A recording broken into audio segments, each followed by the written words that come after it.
ये कहानी उस कपल की है जो अपने शहर से दूर कहीं घूमने आए हुए थे। हस्बैंड ने पहले ही ऑफिस से 5 दिन की छुट्टी ले ली थी। गर्मी के दिन थे और दोनों ने देहरादून जाने का प्लान बनाया और उसके लिए एक बस की बुकिंग कराई गई। बस भी कोई ऐसी वैसी नहीं, वॉल्वो सुपर डिलक्स बस की बुकिंग कराई गई थी। लखनऊ की बांस मंडी से रात 10 बजे की बस थी, जिसके लिए दोनों वक्त से पहले पहुंचने वाले थे, लेकिन किसी वजह से उनको लेट हुआ तो जल्दी जल्दी टैक्सी करके बस पकड़ने के लिए निकले और ड्राइवर को टैक्सी तेज चलाने के लिए कहा। आखिरकार दोनों ने बस पकड़ ली और बस में अपनी सीट कंफर्म करने लगे तो उन्होंने देखा कि उनकी सीट पर पहले से कोई आदमी बैठा था। उन्होंने बस वाले को बताया और उन्हें अपनी सीट मिल गई और बस अपने सफ़र को तय करने के लिए निकल पड़ी। सफ़र रात का था तो कंडक्टर ने कहा कि कोई भी अपनी खिड़की नहीं खोलेगा, बाकी टाइम से पहुंचाने की जिम्मेदारी हमारी है। जैसे तैसे रात कटी और वो लोग देहरादून पहुंच गए।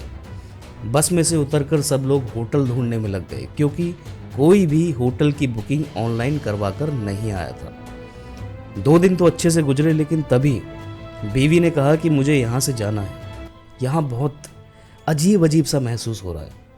उसे होटल में बहुत नेगेटिव सा महसूस हो रहा था। तो इसमें पति ने कहा कि हम होटल बदल लेते हैं, तुम्हारा भी तो बहुत मन था घूमने का और अब 2 दिन में ही वापस चलने की बात कह रही हो। तो इस पर बीवी ने कहा कि मुझे सच में कुछ अच्छा नहीं लग रहा। पति मान गया और कहा कि ठीक है, मैं वापस जाने की टिकट बुक करा लेता हूँ और हम आज रात को ही निकल जाएंगे।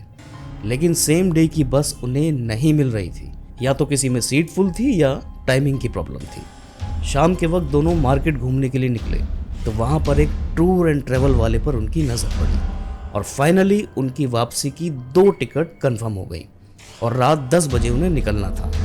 वापस होटल पहुंचकर उन्होंने अपना सामान पैक किया तो होटल से बस तक ले जाने के लिए टैक्सी भी आ गई। दोनों ने सामान टैक्सी में रखा और बस के लिए चल दिए। तभी ड्राइवर ने पूछा, सर आप इस होटल में क्यों रुके थे? क्या आपको किसी ने इसके बारे में बताया था?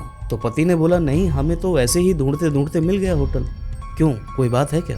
ड्राइवर थोड़ा सा रुका और उसने बोला कि सर आप जिस होटल में रुके थे वो एक हॉन्टेड होटल है।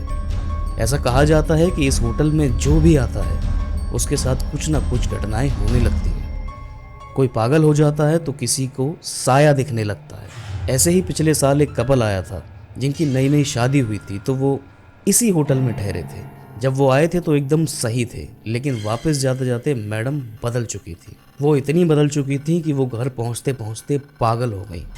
आप दोनों मुझे भले इंसान लगते हैं, तो मैं दुआ करूंगा कि आप सही सलामत रहें। इतने में टैक्सी बस स्टैंड पर पहुंच गई और दोनों बस में जाकर सीट पर बैठ गए। दोनों बहुत खुश थे। पति ने बीवी से पूछा कि तुम खुश तो हो ना? तो पत्नी ने मुस्कुराकर हाँ में जवाब दिया।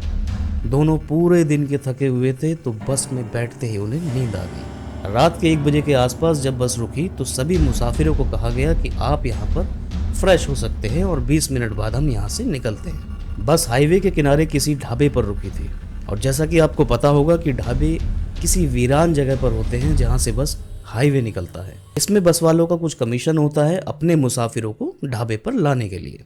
खैर, जब सारे मुसाफिर उतर गए तो पति ने अपनी बीवी से कहा कि तुम यहीं रुको, मैं फ्रेश होकर कुछ खाने के लिए लेकर आता हूँ। वापस आया तो पत्नी ने पूछा कि साफ सफाई तो है ना? मुझे भी फ्रेश होना है। पत्नी फ्रेश होकर बाथरूम से बाहर आती तो है, लेकिन हाथ धोने के लिए अंदर साबुन नहीं था, लेकिन बाहर एक हैंडपंप था जहां हाथ धो सकते थे। वो हैंडपंप ढाबे की पीछे की तरफ था जहां पर बस खेत ही खेत थे। वो हाथ धोने के लिए हैंडपंप पर गई और जैसे ही वो साबुन उठाने के लिए नीचे झुकी, उसके कानों के पास से कुछ अजीब सी आवाज़ सुनाई देने लगी। उसने झट से पीछे मुड़कर देखा, लेकिन वहाँ कोई नहीं था। वो दोबारा साबुन उठाने के लिए झुकी तो उसके बाल हिलने लगे, जैसे कि कोई उसके बालों में फूंक मार रहा हो। उसने डरते हुए अपनी नज़र घुमाई तो नज़र घुमाते ही उसकी नज़र एक जगह पर जाकर रुक गई। सामने खेतों में कोई खड़ा था और इतने अंधेरे में उसकी आंखें चमक रही थी। डरते डरते उसने अपने पति को आवाज़ तो ज़रूर लगाई, लेकिन उसके पति तक उसकी आवाज़ पहुंच ही नहीं पा रही थी। चिल्लाते चिल्लाते उसे खांसी आने लगी। उसने दोबारा उस खेत की तरफ देखा तो वो आदमी जो दूर खेत में खड़ा था वो अचानक उसके सामने आकर खड़ा हो गया और इतना देखते ही वो बेहोश हो गई। 10 मिनट बाद जब पत्नी वापस नहीं आई तो पत्नी ने सोचा कि देख कर आता हूँ इतना टाइम कैसे लग गया। वॉशरूम में देखा तो वहाँ कोई नहीं था। इतने में हैंडपंप के पास से शोर की आवाज़ आने लगी तो देखा कि उसकी बीवी वहाँ बेहोश पड़ी थी। वो भागा भागा वहाँ गया और चेहरे पर पानी का छिड़काव किया। जैसे ही बीवी को होश आया तो वो रोने लगी और वो कांप रही थी। उसकी गर्दन पर किसी के हाथ के निशान भी थे। पति ने पूछा क्या हुआ तो उसने कांपते हुए आवाज़ में बोला कि वहाँ खेतों में कोई था। उसकी आंखें चमक रही थी और वो मुझे मारना चाहता था। मैं मरना नहीं चाहती, मुझे यहाँ से ले जाओ प्लीज़। दोनों बस में बैठे और बस लखनऊ की तरफ निकल पड़ी। उसका शरीर पसीना पसीना हो चुका था तो उसके पति ने पूरे टाइम उसका साथ दिया और हाथ पकड़कर बैठा रहा। जैसे तैसे वो अपने घर पर पहुँचे और जाकर अपने माँ बाप को सब बताया तो उन्होंने कहा तुम दोनों थोड़ा आराम कर लो, सुबह बात करते हैं। अगली सुबह पति जब अपने ऑफिस के लिए तैयार हो रहा था तो बीवी ने कहा कि मत जाओ, मुझे डर लग रहा है। पति ने कहा सब तो हैं यहाँ घर में, तुम डरो मत। ये कहकर वो ऑफिस के लिए निकल गया। शाम को जब वो घर आया तो उसकी पत्नी सो रही थी। पति ने खाना वगैरह खाया लेकिन अभी भी वो सो ही रही थी तो पति ने उसे उठाना ठीक नहीं समझा। उसने सोचा कि थक गई होगी, सोने देता हूँ। लेकिन धीरे धीरे उसके व्यवहार में बदलाव आने लगा। उसने नहाना धोना सब बंद कर दिया। वो अपने आप से ही बातें करने लगी। एक दिन जब उसकी बीवी सो रही थी तो करीब रात के 2:30 से 3 बजे उसे ऐसा लगा कि फ्रिज में से कोई आवाज़ आ रही है। उसने उठकर फ्रिज खोला तो 2 हाथ उसमें दिखाई दिए जिन्होंने उसे पकड़कर अपनी तरफ खींच लिया। वो चिल्लाई और रोने लगी। इतने में उसका पति उठा। उन्होंने पूछा कि क्या हुआ तो उसने बताया कि मुझे फ्रिज के अंदर 2 हाथ दिखे और उन्होंने मुझे अपनी तरफ खींचा। वो फिर कांपने लगी, रोने लगी तो पति ने उसे आराम से बिस्तर पर बैठाया और सुला दिया। ऐसे ही कई दिनों तक चला और वो अपने आप में ही गुम रहने लगी। ना कुछ बोलती थी, ना खाती थी, ना पीती थी।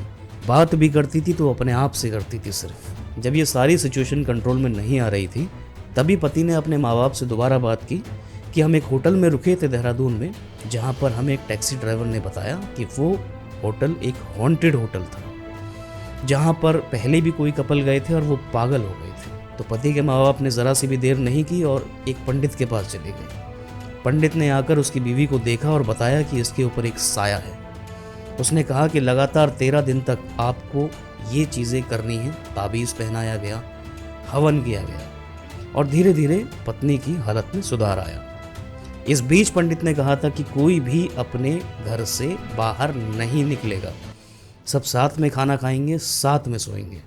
13वें दिन जब पंडित घर पर आया तो उसने देखा कि हालत में काफ़ी सुधार है तो उसने पूरे घर का शुद्धिकरण किया और तब से लेकर आज तक किसी भी तरह की कोई भी घटना सामने नहीं आई है। तो दोस्तों मैं सिर्फ आपसे इतना कहना चाहता हूँ कि अगर आप कहीं भी घूमने के लिए जाएं तो अपने होटल की टिकट पहले से ही करवा कर जाएं और उसके बारे में रिसर्च ज़रूर कर लें, उसकी रेटिंग पढ़ लें, उसके कमेंट्स पढ़ लें, उसके बारे में लोकल लोगों से पूछ लें ताकि ऐसी कोई घटना आपके साथ ना हो पाए। अगर आपकी भी ऐसी कोई कहानी है तो आप मुझे कमेंट करिए, इंस्टाग्राम पर मुझे फॉलो करिए और मुझे बताइए कि आपको ये कहानी कैसी लगी।